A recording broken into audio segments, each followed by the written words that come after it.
Cet OM me désespère et cet OM m'énerve au plus haut point. Entre cette défaite à Reims et le match retour face à l'Atalanta, on est face à un groupe de joueurs qui se fout de l'institution, qui se fout des supporters et qui n'a tout simplement aucun amour-propre. C'est la défaite de trop, elle a des conséquences importantes parce qu'on dit adieu à l'Europe à moins d'un improbable miracle, mais y a rien à dire, cet OM mérite sa 8ème place et surtout cet OM ne mérite pas d'être européen après avoir été aussi décevant en championnat. On va revenir là-dessus tout au long de cette analyse qui sera un peu différente des débriefs habituels. De votre côté, donnez-moi votre ressenti après la défaite d'hier soir. Est-ce que vous pensez que l'OM peut se relever l'année prochaine alors qu'on n'aura pas la Coupe d'Europe comme argument et on n'aura pas les revenus de la Coupe d'Europe non plus? Dites-moi si vous êtes optimiste pour la saison prochaine si on repart plus ou moins de zéro. Et dites-moi aussi ce qu'il faut changer selon vous. Est-ce qu'il faut qu'il y ait des changements à la direction? Quels joueurs doivent partir et quels joueurs doivent absolument rester? Et aussi, quel coach faut-il nommer pour avoir des résultats la saison prochaine? Avant de passer au vif du sujet, on va faire un point rapide sur la compo alignée par Jean-Louis Gasset, un 11 de départ qui se voulait solide sur le papier avec la présence de Kondogbia, Verretou et de Pape Gueye dans l'entrejeu, un trio défensif Bemba, Balerdi, Meite devant les buts de Pau Lopez, Klose et Merlin en piston, et offensivement on a un tandem Sarr-Aubameyang. Je m'attendais pas à voir Aubameyang titulaire puisqu'il était malade depuis pas mal de jours et ça s'est ressenti sur sa prestation, mais il est tellement indispensable donc il a joué le match en entier.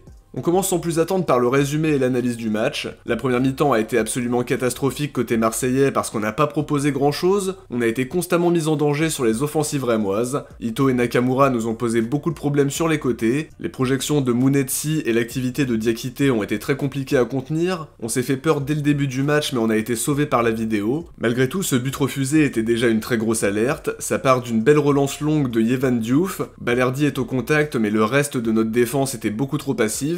Ça permet à Mounetsi d'ouvrir le score, mais heureusement pour nous, ça a été invalidé alors que le hors-jeu se jouait à vraiment pas grand-chose. Après le but refusé, on a commencé à être un petit peu plus entreprenant, mais on se confronte toujours au même problème, un manque de créativité au milieu, le manque de justesse technique dans les 30 derniers mètres, et bien sûr le réalisme. On a eu une très grosse occasion pour ouvrir le score, une bonne combinaison entre Verretou et Sarr, Abdelhamid qui se trouve complètement, mais Sarr tente un piqué incompréhensible qui est bien sorti par Diouf. C'est une occasion vraiment énorme et dans notre situation, on peut pas se permettre de gâcher ça. On va le regretter très vite parce qu'on encaisse le but dans la foulée, une occasion très bien menée par Reims avec un centre parfait de Junya Ito et Chancel Bemba qui marque contre son camp en voulant intervenir. Bien sûr, c'est loin d'être illogique d'être mené à la pause et l'addition aurait pu être beaucoup plus lourde. Il y a eu le poteau de Nakamura après avoir facilement éliminé Jonathan Klose, la frappe d'Akieme qui était une situation chaude aussi. Ils mènent bien leurs offensives en apportant tout de suite le danger, tout ce qu'on n'est pas capable de faire en gros. On n'a pas vu une équipe qui doit absolument se qualifier en Coupe d'Europe, Reims n'a plus rien à jouer mais ils avaient plus faim que nous, ils ont mis de l'intensité, enfin bref c'est une première mi-temps honteuse à l'image de notre saison en championnat. En deuxième mi-temps on repart sur les mêmes bases avec une entame catastrophique,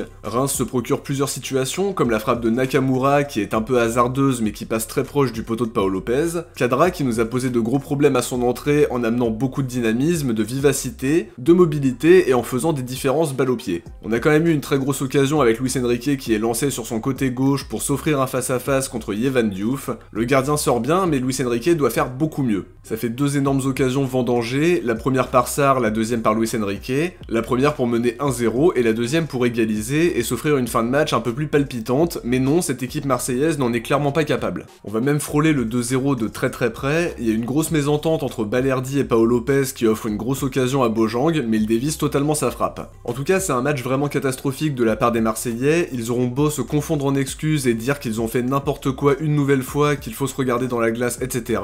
Mais ça sert à rien, ça n'a plus aucun effet sur nous, ils se foutent tout simplement de nous, ils sont incapables de se mettre au niveau alors qu'on avait une chance inespérée de passer 6ème. Au vu de notre saison, on devrait déjà être condamné à ne pas jouer de Coupe d'Europe, mais on avait la possibilité de se rattraper. Bien sûr, c'est mal connaître cet OM qui est sans doute le pire OM depuis de nombreuses années. L'Europa League, c'est l'arbre qui cache la forêt, mais il faut pas se tromper. Cette saison restera une catastrophe pour l'ère McCourt et surtout pour le projet Longoria. On va finir au pire classement depuis que McCourt est arrivé. À moins d'un énorme miracle auquel je ne crois pas du tout, on pourrait terminer éventuellement 6ème ou 7ème, mais je vois pas dans quel monde Lens et Lyon perdraient leur dernier match. Lyon est sur une excellente dynamique, ils ont su remporter des matchs dans lesquels ils étaient en difficulté, mais il y a un esprit d'équipe, une force collective qui se dégage de plus en plus. Ils étaient derniers pendant un bon moment, mais aujourd'hui ils montrent beaucoup plus de garanties que nous, et c'est pas illogique du tout qu'ils terminent devant. C'est plus qu'une déception aujourd'hui et c'est pour ça que j'ai pas fait de débrief à chaud. J'y croyais naïvement parce que je pensais que cette équipe pouvait se sublimer le temps de 2 matchs contre des équipes qui n'ont plus rien à jouer. Ça n'a pas été le cas et clairement il n'y a rien à espérer de ce groupe-là.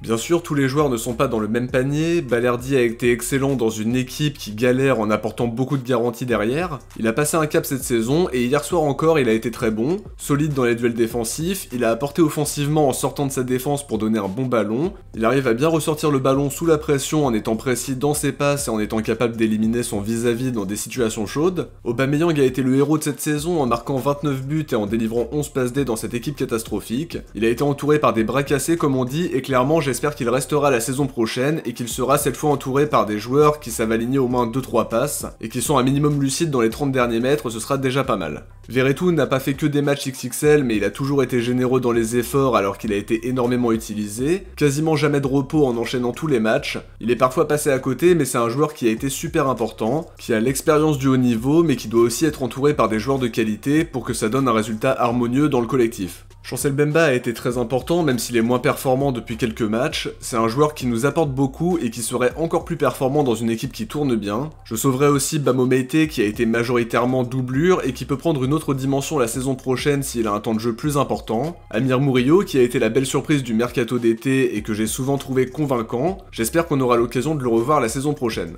En revanche, parmi les joueurs décevants, on doit absolument citer Kondogbia, c'est pas du tout le même joueur que j'ai vu par le passé, j'étais persuadé qu'un milieu de son calibre nous ferait passer un cap, mais sa saison est ultra décevante, le rapport salaire-performance se rapproche beaucoup plus d'un Strootman que d'un Luis Gustavo. À mon sens, s'il a une offre l'été prochain, faut le laisser partir les yeux fermés avant que ça tourne encore plus à la catastrophe. Sarr a été hyper irrégulier, avec de grosses carences dans les zones de vérité malgré quelques fulgurances par moment. Ndiaye n'a lui pas su se mettre au niveau, mais je continue de croire en lui pour l'avenir, c'est un joueur que je voulais voir à l'OM depuis longtemps et j'ai vraiment envie qu'on voit son vrai niveau dans une équipe qui n'a pas 3 coachs différents pour sa première saison, et dans une équipe qui tourne mieux globalement. Petit mot aussi sur Quentin Merlin qui vit une fin de saison très compliquée, notamment défensivement, et il n'est arrivé qu'il y a 6 mois donc on peut être un petit peu plus indulgent qu'avec les autres, mais il devra montrer un tout autre visage la saison prochaine. Je me demande même si on devrait pas faire venir un titulaire pour le remplacer et que lui soit dans un rôle de doublure en devant gagner sa place. Faris Moumbagna de son côté a souvent été remplaçant mais il a aussi montré beaucoup de lacunes, lui aussi est arrivé en cours de saison dans une équipe qui ne tournait pas forcément bien, on retiendra son but face à Benfica et son retourné magnifique mais en dehors de ça reste très poussif.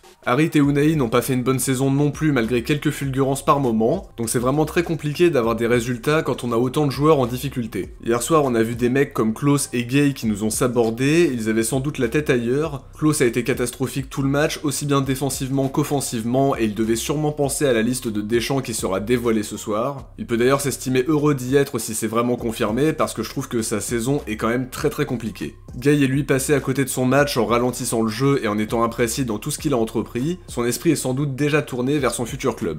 La saison prochaine va donc être un énorme chantier, on n'aura pas de Coupe d'Europe comme argument pour convaincre notre futur coach et pour faire venir des joueurs d'un certain niveau, on n'aura pas non plus la manne financière pour faire des investissements trop importants, et cette non-qualification qui s'annonce peut aussi donner des envies de départ à des joueurs comme Aubameyang ou Balerdi qui ont fait une super saison. À mon avis, on risque d'être embêté avec la DNCG aussi, parce qu'ils avaient encadré notre masse salariale en début de saison alors qu'on avait quand même les revenus de l'Europa League, mais maintenant on n'est plus européen et on a une masse salariale d'un club de Ligue des Champions, donc il va falloir agir rapidement. Maintenant, la direction doit déjà avoir les yeux tournés vers le mercato, seul un miracle peut nous permettre d'être européens, donc il faut agir en conséquence. L'objectif sera d'amener une certaine stabilité, mais une chose est sûre, on pourra pas continuer avec la majorité de cet effectif. Il y a beaucoup de joueurs dont il va falloir se séparer, mais il faudra faire les bons choix pour la première saison du futur coach, en recrutant des joueurs qui ont les épaules pour jouer à Marseille, qui sont prêts à se défoncer sur le terrain pour cette écusson mythique. Cette saison, on a vu des joueurs qui n'avaient pas le mental, et pour beaucoup, pas le niveau suffisant, ou plus le niveau suffisant pour jouer ici. On a besoin de joueurs de caractère, de leaders, et bien sûr de joueurs qui ont un certain niveau et des qualités techniques. En bref, cette saison aura été un vrai supplice en championnat, faut vraiment être amoureux de ce club pour continuer de suivre cette fin de saison alors qu'on est déçu à chaque fois. Merci à l'Europa League pour avoir été l'échappatoire qui nous a permis de vibrer. En ce qui me concerne, je ferai quand même l'avant-match et le débrief du match contre Le Havre pour boucler cette saison même si les enjeux sont limités. Dimanche soir, on sera malgré tout très nombreux à être devant la télé pour regarder ce match face au Havre parce qu'on est des passionnés et qu'on a besoin de notre dose d'Olympique de Marseille. J'espère qu'on finira par une victoire même si elle ne servira certainement à rien, à moins d'un énorme miracle auquel je ne crois pas mais je ne demande qu'à être surpris. Ce match face au Havre doit être une victoire pour se donner une chance au cas où Lyon et Lens perdraient, mais surtout les joueurs doivent le faire pour leur amour-propre s'ils en ont un, mais c'est même pas sûr. Personnellement, je mettrais des jeunes puisqu'on n'a rien à perdre et ils seront certainement plus motivés que certains habitués de l'effectif pro qui sont déjà en vacances. Je détaillerai plus ma pensée sur la compo dans l'avant-match qui sortira samedi midi. De mon côté, j'arrive à la fin de ce débrief un peu particulier parce qu'on n'a pas parlé des top flops et des notes. Il n'y avait pas vraiment d'intérêt étant donné que seul Balerdi a été à la hauteur hier soir et le reste pas du tout. C'était aussi l'occasion de faire un bilan rapide sur les joueurs et de s'intéresser aux conséquences de l'absence de Coupe d'Europe. On en parlera plus nettement dans le bilan de la fin de saison qui sortira en début de semaine prochaine. J'espère en tout cas que cette vidéo vous a plu et comme d'habitude, si c'est le cas, n'oubliez pas de laisser un like en partant pour le référencement, de vous abonner en activant la cloche pour ne rien louper des prochains contenus. D'ailleurs, il y a un épisode de Que sont-ils devenus qui est prévu pour vendredi midi, alors n'hésitez pas à activer les notifications, ça va un peu nous changer les idées après cette fin de saison catastrophique. Si vous avez regardé l'analyse jusqu'au bout, écrivez Balerdi en commentaire. De mon côté, je vous dis à très vite, ciao, portez-vous bien et surtout allez l'OM.